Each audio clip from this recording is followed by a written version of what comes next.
Good morning, America. This is Hubert Johnson with Taxes Made Easy. Just following up with you regarding your with state taxes and state collection actions.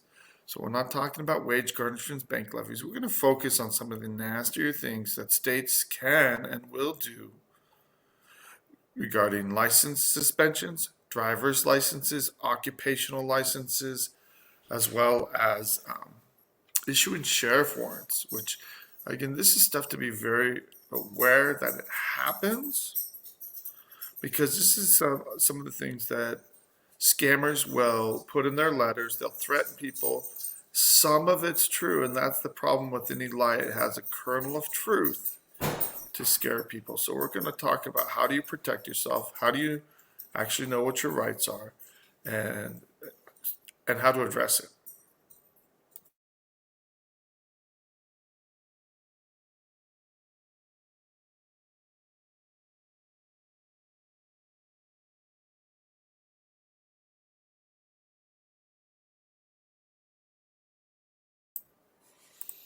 Welcome back, everybody. So, before we dive into today's topic, I want to cover some news, and there's definitely some news out there based on the finances and what's going to hit Americans' wallets. So, the first one I want to talk about is inflation. So, again, it's still a very real thing. Um, again, the report just came out yesterday saying that it was higher than expected, 3.2%, risen to a higher than, and that's for, I believe, the quarter. So it's still a very real thing out there. Americans are still dealing with this and grappling with this. And as your costs go up, I would be in touch with your congressmen and your senators and say, look, this is killing us out here. I know for me personally, my family, we used to buy things on sale, and I've got 5 kids, some teenagers too. They eat, and the deals just aren't out there like before. Every now and then you can find a deal, but it's just not the same. So again, it hits people's wallets directly. So inflation numbers are up again, which is very concerning. A couple other quick things. The IRS officially opens its pilot plant in 12 states. So they've got this pilot program where you can file for free through the IRS direct file pilot program. It means you're not going directly to the IRS. There's plenty of other vendors or companies that are doing this and getting paid to do this. But it is free tax preparation for people that that are struggling financially. So basically, when should you use this free program? When you have a very basic return. If you just have a straight W-2, a very easy return, that's when you should use it. I was talking to my sister just yesterday about this, and they were saying, well, we just, he's in the military, he gets a straight W-2 from them, never had any issues with taxes, so he just files as a W-2, doesn't have to worry about it. And those are ideal candidates for a program like this.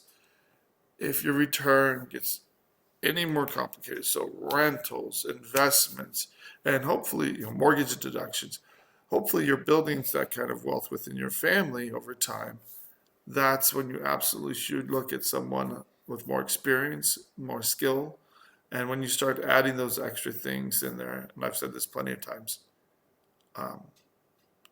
if you find a good CPA, there's plenty of them out there that are reasonable with their funds that are still excellent CPAs. You will probably pay the same amount to a CPA as you would H&R Block, Jackson Hewitt, Liberty Tax. So again, when they start adding fees and the cost gets over $150, I would definitely consider finding a tax professional to do it, and someone that you know their face, you see them year after year, and you can work with someone that you can actually talk to. Last bit of news, and again, this is another thing I've been harping on. So this is from CNBC. And this article is all about quarterly tax payments. And this actually clears up some of the questions I had because this is a new thing. Congress just increased quarterly tax payments in November from 0.5% to 8%. And this article actually gets that wrong. So, it was updated yesterday and they missed that. But again, it's talking about quarterly tax payments. Who needs to file it? If you have any of the following: interest, dividends, alimony, capital gains, prizes, awards, self-employment income. And if you expect to owe $1,000 or more, you're supposed to pay estimated tax payments. And if you don't, you're going to get hit with the penalty. What do they do? Throughout the year. So January 16th is the due date. So it's always roughly about 15 days after when the period ends. So the first 3 quarters, January 1st to March 31st, it's due April 15th, April 1st to May 31st, April 1st to May 31st, June 17th, because it falls on a holiday or on a weekend, and then June 1st to August 31st, September 16th, and then for your last quarter, it's due January 16th or January 15th for the next year. So here's a handy little help here. How do you know how much to pay? So if it's consistent, you can just base it off the prior year's taxes and you're fine. And so if you have regular steady income, you're 1099, but again, they pay you regularly.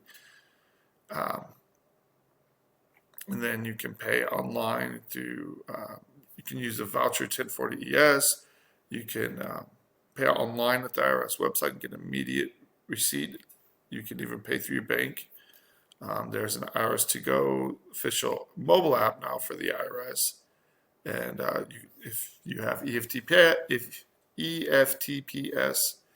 you can also pay directly through that. And that's if you have regular payments that you're making as a business to the IRS. Again, you want to make sure these payments go to the current tax year. If they don't go to the current tax year, the IRS will apply them to the oldest tax year. So we've seen that mistake happen. So if you miss a quarterly payment, you get hit with the penalties. And again, they get this incorrect where they sit there and they tell you that it's 0.5%. It's actually 8%. And if you also get hit with the penalty if you're withholding. So if you're a W-2 employer, but you're under withholding, and it doesn't cover 90% of your tax liability for a year, you can still get hit with this penalty, which is now 8%. Or if you cover 100% of your liability from the previous year, you're taken care of. So if you base your estimated tax payments on your previous year taxes and you make more money, you'll be protected. If you're making more money, though, you should increase it to at least 110%. It says for higher income taxpayers. So again, you could always read more on this on Form 1040-ES, the instructions for that form. So if you look up 2020 Form 1040-ES, it'll have those instructions as well as the form. So again, if you have any questions about this, give us a call. The new nasty penalty it's gonna hit a lot of people. So that's why we're trying to get the word out and warn people. Okay, switching gears to today's topic. So we talked a lot about the IRS, everything the IRS can do, and it's easier to talk about the IRS because things get confusing when you talk about state issues. So we've taken a deep dive into New York, California, and every state is different. But because of those biggest states that have taxes and they collect taxes regularly, it's easier to talk about them because we know more about them, but you have to deal with them all the time to really get to know them. So I came across a very interesting article that was published by the Center for Public Integrity. And it was very interesting how some of their information was right, some of it was wrong.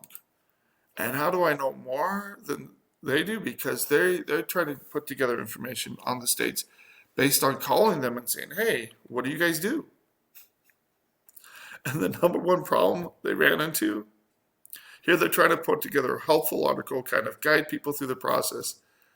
And a lot of states either didn't respond at all. There were 5 states that didn't respond at all.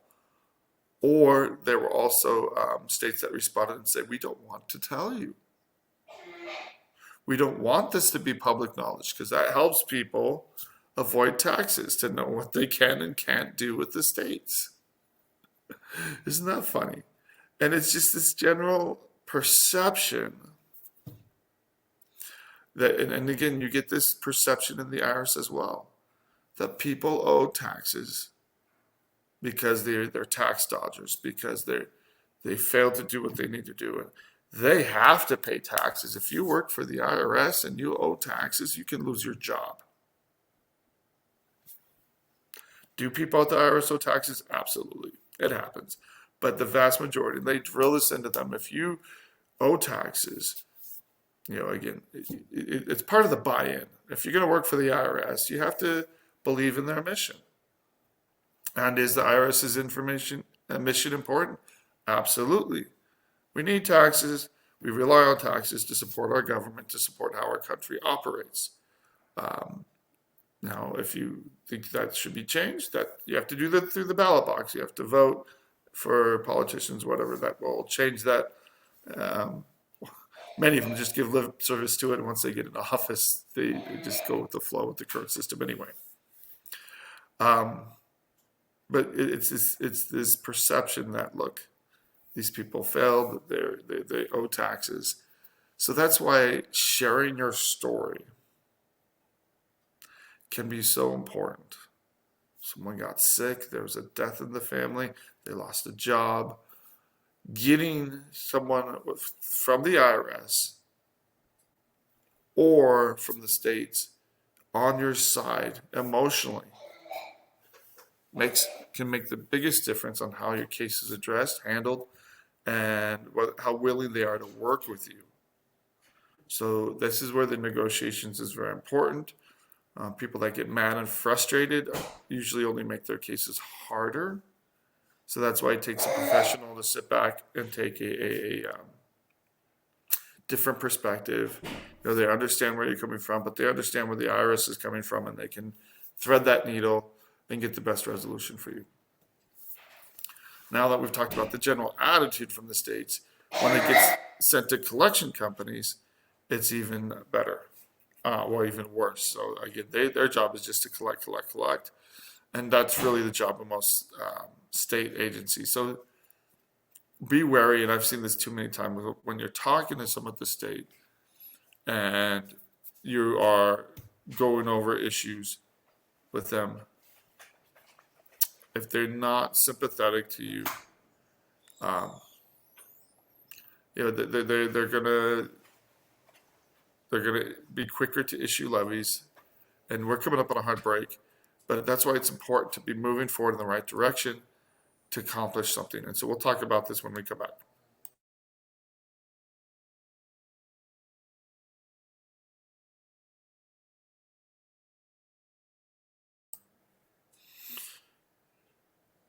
Welcome back, everybody. Hubert Johnson here. What I was trying to get to, the point before the break, it was that if you are working towards a resolution, if you're actively working on getting your tax returns and they see forward progress, and this is true with the IRS as the states, their attitude, they'll treat you one way. They'll treat you as, okay, something happened, now they're working, they're resolving it, and you just need to move quick enough for their timetable.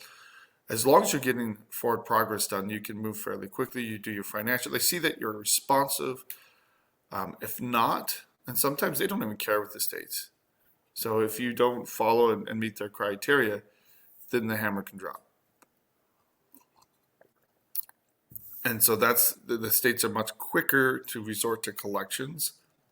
They have fewer options available to you. So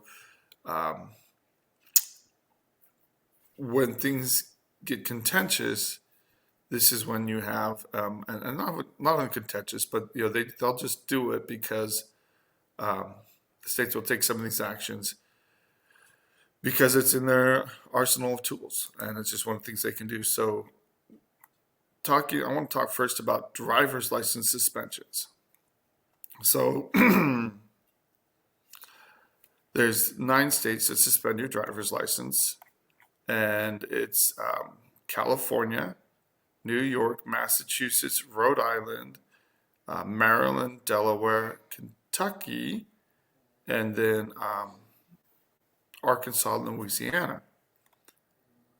So there's times that, be aware if you're in those states, your driver's license can be at risk, and your driver's license can be suspended for anything over $1,000. $1,000 is not a lot in taxes, but for some people, when you're struggling financially, you don't have any income or things are tough, it can be completely out of reach. So that's why everybody I talk to, pay the states first rather than the IRS, because some of these states, New York regularly suspends driver's licenses.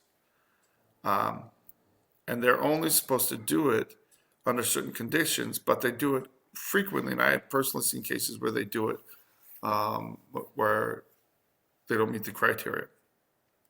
California is only supposed to suspend your license if you owe more than $100,000.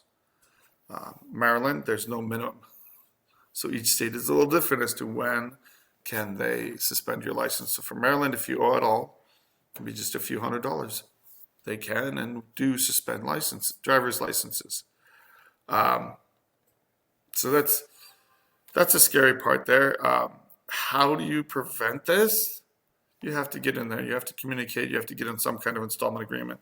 Even if you're paying $20 a month. Most states don't have a hardship program. California does, which is unique.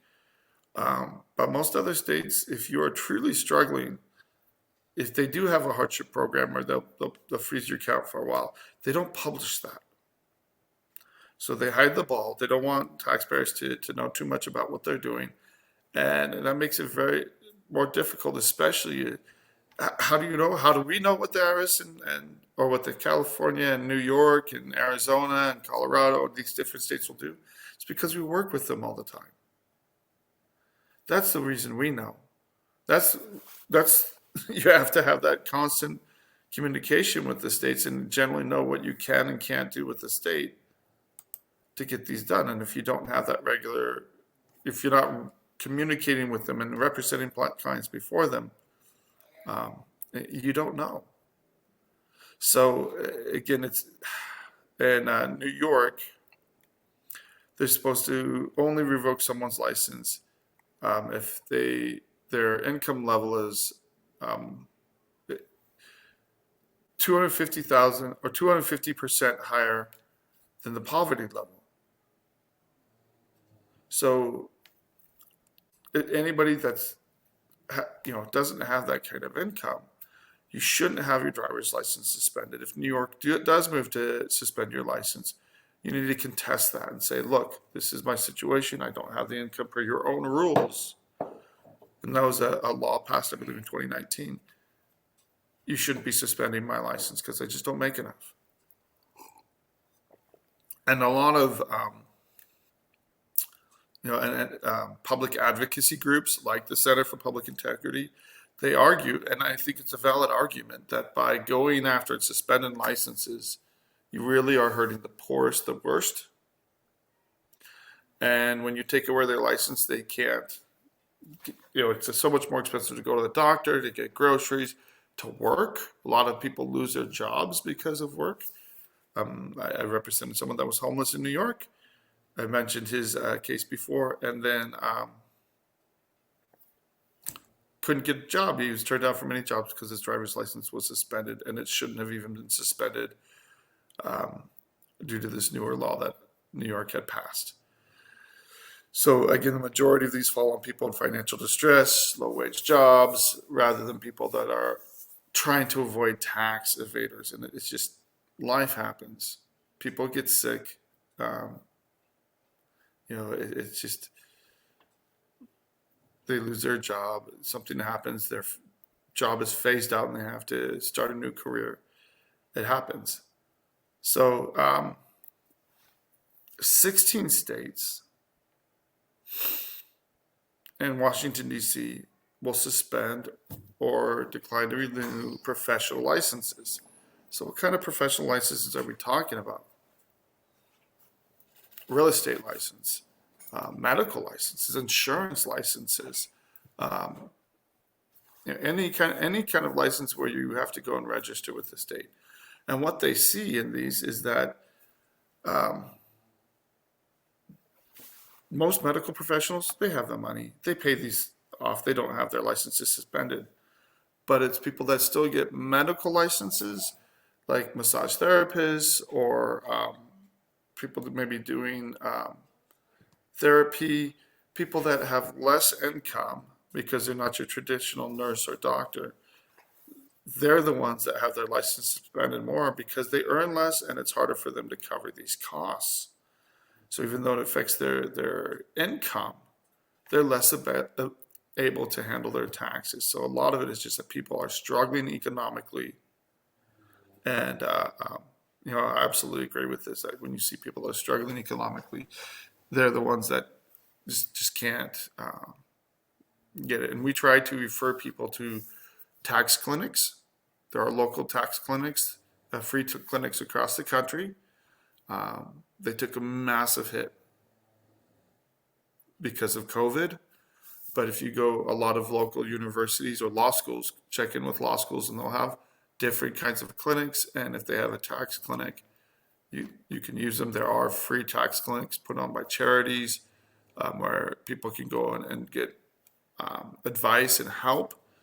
But again, the expertise is going to vary.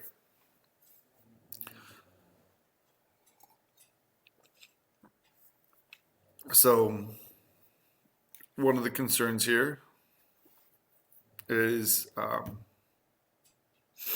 when does the tax debt expire? So you have driver's license revocations, you have professional license revocations that can happen, and those happen in the most populous states. And then state tax debt can stick around for 20 years, not 10. California, Illinois, New York, all the big states, it sticks around for 20 years. And the article, states that it's 10 states that have longer expiration dates for their taxes. Now, this is not conclusive. You need to check with your state because, as they frankly admit, they couldn't get all the information for states. And I've worked with at least a couple states, and they might have been blowing smoke at me. But we asked and try to figure out, okay, when did this tax debt drop off? And they said it doesn't. There's no expiration date in some states. This is rare.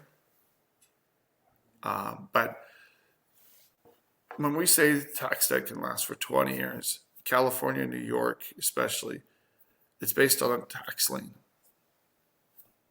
So they when you initially owe, they have 10 years, and then they refile a tax lien for another 20 years total. And that's what typically happens. I don't see anything expire sooner than 20 years with most states. Now, can they file and go past 20 years? Yes. Do they typically do that? No.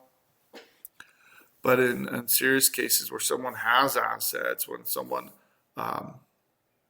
does have income and they're just not paying their taxes, and especially if they're conducting any kind of regular collection actions against them, it can absolutely go beyond 20 years. So it can go to 30 years. That's rare, but I have seen it happen. Have I seen tax debt expire with the states once it hits 20 years? Yes, absolutely. I put people on hardship programs or just kind of waited out that statute with New York, with IRS. or New York and California in particular. And I have seen tax that's become unenforceable after 20 years. Will they give you a date certain? Hey, this is when it falls off. No. Like I said, the states like to hide the ball. They're not going to just give you that information. You can get an idea, when was it assessed, what was going on, have they filed for bankruptcy, same with the IRS, but the IRS will give you a date certain that the dates that falls off under the new, the Biden administration. They will move that date and reevaluate it as you get closer to the final date, which is frustrating. So just be aware of that. But as far as state taxes, just be aware that it doesn't just drop off. So one of the things, and they talk about the reason for that, one of the big problems that we have out there, and this is one of the big things that's used by scammers, sheriff's warrants. So this is scary. And when people have a sheriff come to their door and post a sheriff warrant on their door, it scares the bejesus out of them. It really does. They think they're going to get arrested. They think they're going to have the assets seized. They're going to be held off to jail. And scammers prey off of this. So sheriff warrants are a real thing. But I've seen so many scam letters that they use the name warrants. They'll use they even label it sheriff warrants. Warning, hit this and this and this. And they try to make these letters look as scary as possible. And they'll often mimic the state letters or the IRS letters. But they can't make it look exactly like it, because then that's fraud and they'll get pursued. A lot of times, and I've mentioned this before, it's not even scammers. It's lead generation companies that are scaring people as much as possible to get them to motivate them to call. And they'll do this based off of tax lien notices, and they'll just mass mail people and scare people into calling, which again, it's personally, I don't think that's the most ethical way to run a business.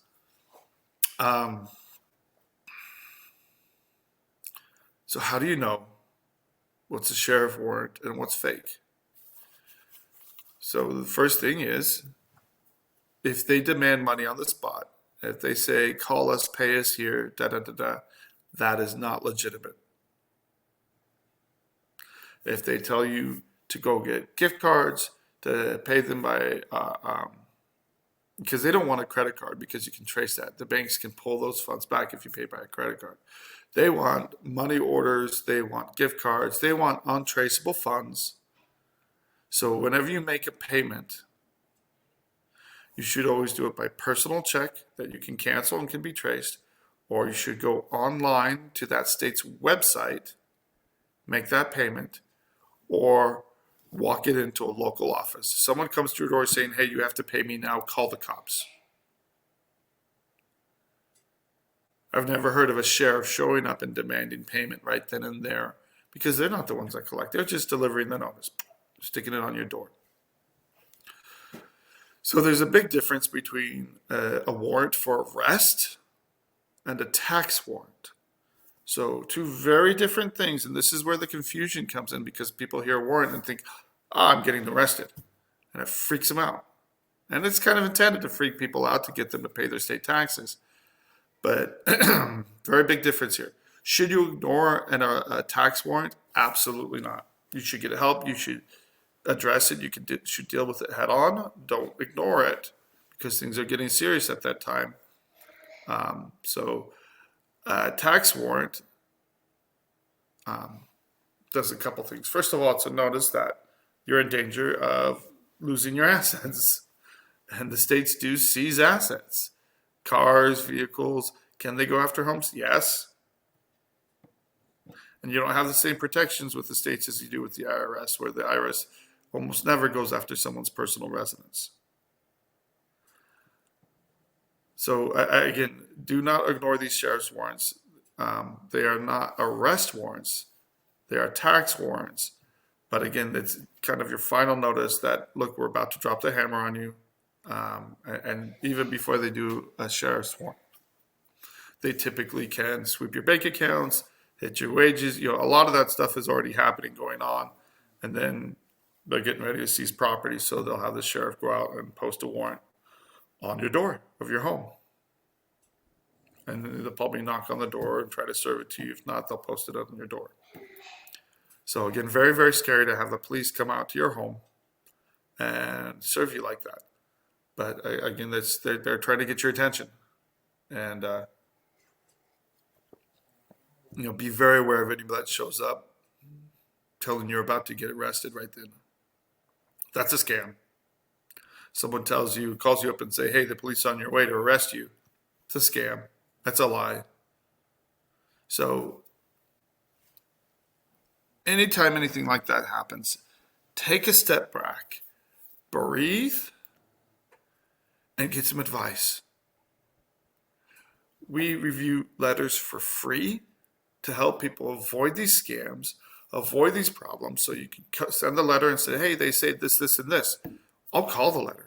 I have no problem calling scammers, because I'll threaten them and report them to the AG, the Department of Justice, the State Attorney General, and all that. I have no fear of them. But they are designed to create fear in people that don't know better, that aren't tax experts. So before you if someone's demanding money, I need money right here, right now, you need to be able to walk into their office or pay online. You never give cash, credit cards, or money orders directly to someone that comes to your door. They're looking to rip you off. Again, there might be some exceptions out there, but very, very few exceptions. And to avoid scams, the IRS and the states don't do that. They don't demand money on the spot. I have had times where they've told you, hey, you have to make a payment, and you need to make a payment right away. But it's mail us a personal check, pay it online, and if they give you a website, don't go to their website. Look up the state's website. Now, there's a big exception to this that we might really have to dive into, and these are collection companies. So the states use collection companies all the time. It gets it out of their hands, they get it to someone else, and they still get some revenue back from it. So this is a different scenario. And the IRS was using collection companies for a while. It didn't really pan out. So while they still can do it, they've been doing it less and less. They tried it out for a while and just kind of gotten away from it because it's confusing. They can take fewer actions, and if you request that your case be sent back to the IRS, they have to send it back to the IRS, which is really what we almost always did. So come back. We're going to talk about state collections through collections companies in our last session here, and we'll be back right after the break.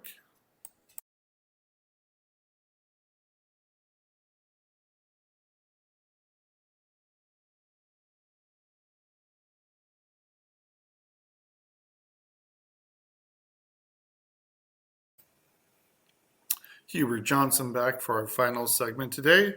And again, I want to thank you for watching live or on rebroadcast here at the smartmoneyculture.tv. If you have any questions about what we've covered in any of these sessions, just give us a call at 520-485-7371 or reach out to us through our website at guardiantaxlaw.com. So we don't really have enough time. This could be a whole separate segment, and later on I might do that. On dealing with collections companies. So these are companies that the IRS, but more often the states, refer out. So if they have work, now California doesn't typically do it, New York doesn't typically do it, but the other states they very, very frequently do it. So Illinois does it, Kansas, again, I can't tell you how many times, every time we deal with the state, it's very, very typical for it to be sent out to outside collections. So these collections companies, with the IRS, if they farm it out, you have the right to have your case sent back to the IRS to, get your case handled and get all the rights, that you have under the IRS. Not so with state debt. They have attorney generals that will cover it, but again, it's very, very common that it will be sent out to an outside law firm that they do all the collections for the state, and the state is very happy with it. So you call the Department of Revenue in Illinois, you'll get all the information on your tax debt, or if it's with an outside collections, they'll tell you who it's with.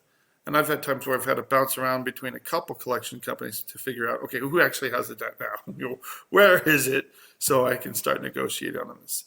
And when you go to collection companies, all they want is an installment agreement. They're not going to give you any other options. Again, they can be very aggressive and demanding. And I've had times where there were misunderstandings, where they said, okay, we gave them a chance and we didn't even agree to anything yet. And then they went after the taxpayer and started garnishing, saying, look, they agreed to something like, no, we didn't. Are you kidding me? And we had to fight tooth and nail to get something in place. The good thing is that you can talk to the same person. You can actually work with them. The bad thing is this is what they do all the time. They're paid to collect. They're paid to get the money, and if you're not paying them and getting things square, then they will resort to collections actions very quickly. Now, one of the concerns here is when you're dealing with the states or the IRS, they understand you have to establish payment compliance, filing compliance, and again, those are so important before you can set anything up, but it's also important for the taxpayer. Because the IRS and the states require this before they'll set up an installment agreement, you're wrapping up all the issues, you're helping them reinforce to the taxpayer what they need to do to not owe time and time again. Because if they owe in the future, they'll just default in the installment agreement that they have.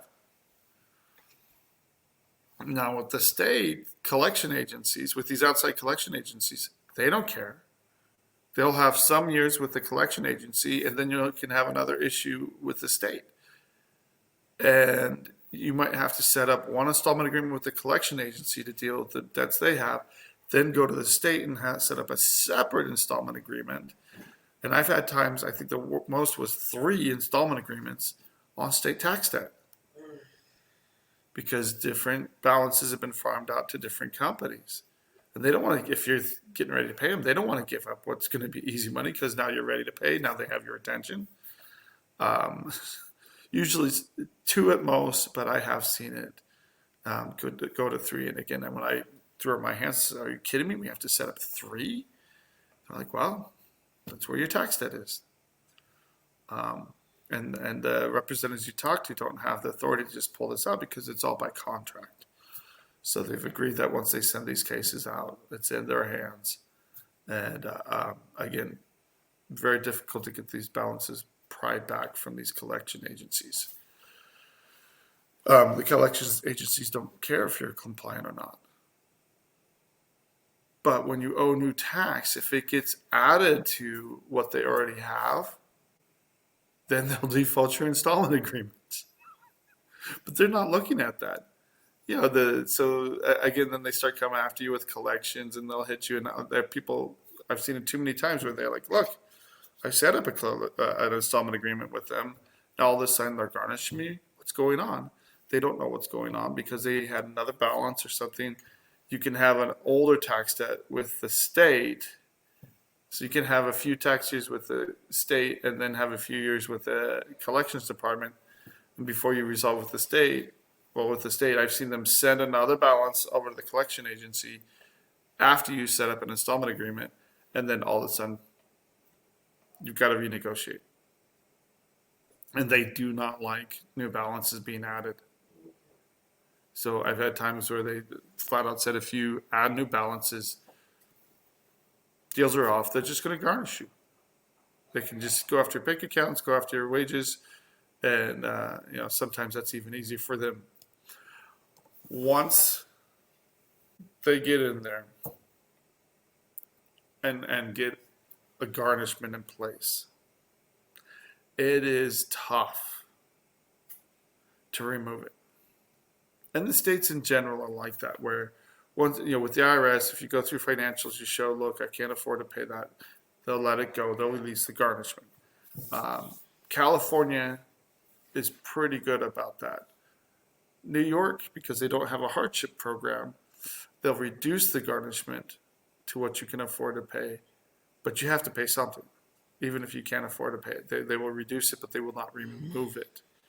And that's typical of most states. But if you're dealing with a collection agency, you can get in there and say, hey, I absolutely need some of these funds, and you have to beg and plead. You can reduce their garnishment so that you can meet your basic bills if it will still pay the balance. And so they're not paying attention to collection expiration dates. Again, a lot of those rules go out the window when you're dealing with an outside collections company rather than directly with that state's Department of Revenue or taxation. So again, it's kind of like the Wild West. And it's, again, it was funny reading through this article. They don't even talk about collections. So what I'm talking about now isn't from this article at all. But they really make this comment that, look, they reached out. Some people told them that they either didn't respond or they told them, forget about it. Illinois is one of the better states, but again, they do a lot of these outside collection referrals. And it can be a mess to navigate and to figure out and solve for us as tax professionals. When we're used to it, we know what's going on. We've seen it. And the attorney, when most states will have an attorney general that actually collects as well. Now, if the case is sent to them, again, it's very aggressive. I recently had a case with the Arizona attorney general where they were on an installment agreement. And the gentleman was making payments, but not timely. So they defaulted his installment agreement, went after him, hit his bank accounts, levies. And at first he was like, look, could I just get back on this installment agreement? They told him flat out, no. They told him you had missed 3 months of payments, etc. They pulled the bank records saying, no, he never missed a payment. He just got some payments in late. That was his fault, but he's always made payments. And they were so aggressive, he said, look, I'll pull up the money. I'm just going to pay them off and be done with it, because that's what they were demanding. If we wanted to play hardball, we could have gotten them back on an installment agreement. But if their numbers, something happened with their system, it would have been very different. So again, when they were telling me, look, he couldn't make these payments, they're like, look, he blew it. He has money. We're going to come after him hard. No more deals for him. Again, they had very, very little sympathy for this case and for this taxpayer. He was paying it. He was getting straight with them. But we made the arrangements, and I asked the taxpayers, like, look, we could play hardball, get the installment agreement back in place, or you can pay it off. What would you prefer to do? Put that in a choice in his hands. And he chose to just pay it off and be done with them, which he was able to at that time. So whenever, my normal recommendation is if you have state tax and IRS taxes that are owed, if you can afford to pay somebody off, pay off the states. Now, lump sum payments to the states does not help you too much with the IRS. But if you pay them and get on an installment agreement, you can use that to get a lower payment plan with the IRS. Now, when you're doing an offer and compromise, they will typically give you a percentage of the total, not the whole amount. And it's a ratio based on how much do you owe to the IRS, how much do you owe to the states, etc. But you will get some credit for it. Now, one thing you absolutely will get credit for, and you'll get 100% credit for, and this goes back to estimated tax payments. When you're talking about how much should I pay in estimated tax payments, it's not just federal income tax. So be very aware of this, and I'm going to kind of use this as a, kind of to wrap up how important this is. If federal income tax was all people paid, again, it would be a very different world. But the most regressive policies, which means it hits the poorest just as hard as wealthier people, if not more so. Social Security, Medicare, and a lot of state taxes. So sales taxes are considered very regressive because it's the same percentage, and it hits the poor as a percentage of their income just as much or more, because the poor tend to spend more of their money buying necessities. So when you're doing withholdings, make sure you're withholding enough for self-employment taxes. So that's 14.9% in addition to whatever your federal withholdings are. Make sure you're holding, so if you have to do FICA, you have to do Social Security, Medicare, you have to withhold for state withholdings, and in some localities, like in here, city taxes, municipal taxes. So there's only a few areas where there's municipal taxes, but if you're in big cities, especially New York has an income tax, a city income tax. San Francisco has an additional sales tax that you have to be aware of. Those are the exceptions, but if in some of those bigger cities, you have to be aware of that too. But the nice thing is if you're paying that and making sure you're not going to owe the city, you're not going to owe the state, then you're in the clear. So one thing we haven't talked about, two issues that are you'll get full credit for paying those as a business or as an individual. Sales tax and property taxes. So most states, almost all states, have local property taxes. Not all, but almost all of them. And this is something that, again, they make it easy. It's usually wrapped into the mortgage, but you will get full credit as a business for paying sales taxes and full credit for paying property taxes. But property taxes are a big one, especially when you pay off your home. You don't have a mortgage or someone that's doing that for you automatically. Property taxes are brutal. It can be very brutal depending on your location. And everybody complains about property tax, about them constantly going up and up. And that's one of the big issues, is that where you have home values skyrocketing, especially for elderly people on fixed incomes, property taxes can price them out of their home that they've paid for, that they've worked for their whole lives. So again, very, very big topic for many people. And homeownership being so important to long-term wealth and stability for people, it is a very big issue. So we covered a lot today. And just to sum up, we talked about driver's license suspensions, professional license suspensions. We talked about outside collections, sheriff's warrants. And tomorrow we'll dive into sales tax issues as well as property tax issues. So those are probably, sales tax might become its own whole show in itself. We'll see how it goes. But again, that's something that affects a lot of businesses, and they get shut down regularly over sales taxes, and they typically follow the owners. So again, if you don't pay your sales taxes, it's not something that just goes away. It can hang around for 10, 20 years, possibly longer. I've got a few cases in Nevada that I've seen where, it's sticking around 20 years. So don't bank on your state taxes going away at 10 years. If it doesn't, you need to verify it. But most states that I've seen, it's at least 20 years. That's typical. And again, they might give, don't trust the information that you're getting straight from the states. I had a case, I'm just going to wrap up with this. Gal was told to file an offer in compromise with the IRS and California. She didn't know who to turn to, so she called taxpayer advocate at the IRS. What does a taxpayer advocate know about doing an offer in compromise? Not squat. It's horrible advice. She lost $55,000 so far because of their advice. We're trying to get some of that back.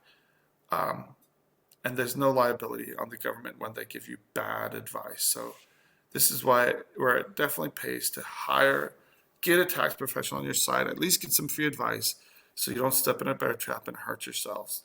So again, if you have any questions, reach out to us, guardiantaxlaw.com, or call us, and we will see you tomorrow.